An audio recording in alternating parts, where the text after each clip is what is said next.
Hello friends, আজ আমি তোমাদের দেখাবো সুজুকি জিক্সার এসএফের চেন কী করে তোমরা বাড়িতে ক্লিন করতে পারবে। খুবই সহজ উপায়ে বাড়িতে ক্লিন করা যায় এই বাইকের চেনটা।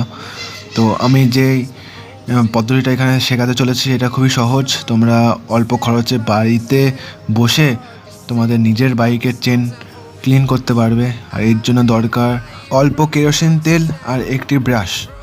তো প্রথমে যেটা আমাদের করতে হবে সেটা হলো আমাদের বাইকটা ডবল স্ট্যান্ড দিতে হবে, তারপর বাইকের চাকা ঘুরিয়ে আস্তে আস্তে ওয়াশ করতে হবে চেনটাকে।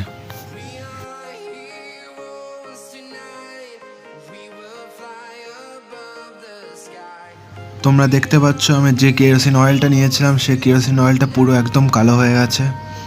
আসলে চেনের যে নোংরা পার্টগুলো থাকে সেগুলো এই কেরোসিনের ভেতরে এসে পড়ছে। তো দেখো চেনটা আমার অনেকটা প্রায় ক্লিন হয়ে গেছে। তো এইভাবে আমাদের ক্লিন করতে হবে।